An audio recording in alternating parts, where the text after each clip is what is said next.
जोबाना छुए दमने भइल बाटे पागल। जोबाना छुए दमने भइल बाटे पागल। जोबाना छुए दमने भइल बाटे पागल।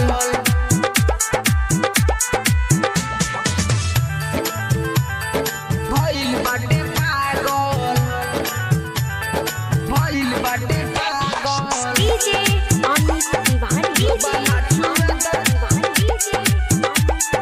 जोबाना छुए अपहर जोबाना छुए दमने भइल बाटे पागल।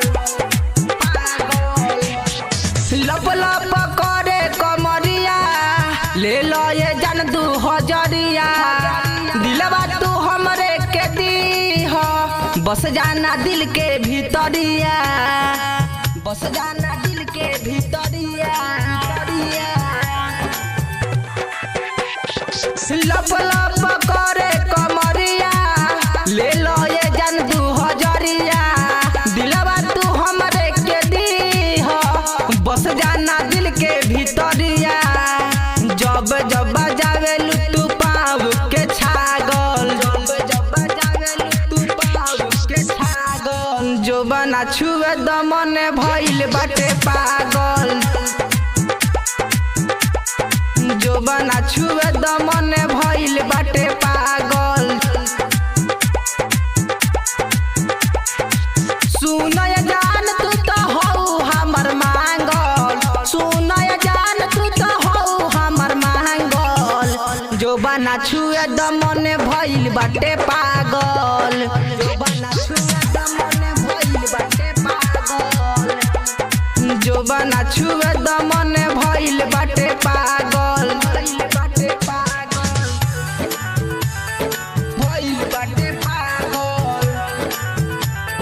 भइल बाटे पागल। डीजे अमित तिवारी जोबाना छुए जोबाना छुए अपहर जोबाना छुए दमने भइल बाटे पागल। पागल। जोबाना छुए दमने भइल बाटे पागल।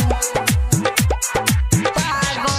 सुनाए जब तू जिलेबी बन जामो जहिरा के बेबी कहेले कला खोराजू खातारू खूबे तू काजू।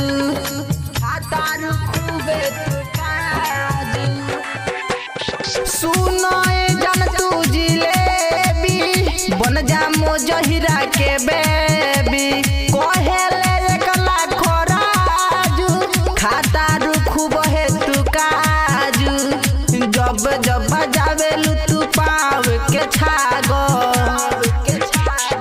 जोबाना छुए दमने भइल बाटे पागल। जोबाना छुए दमने भइल बाटे पागल। जोबाना छुए दमने भइल बाटे पागल।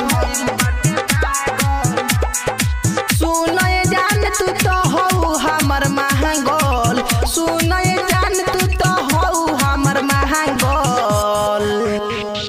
जोबाना छुए दमने भइल बाटे पागल। जोबाना छुए दमने भइल बाटे पागल। जोबाना छुए दमने भइल बाटे पागल। Bhagwati recording studio Narkatiaganj.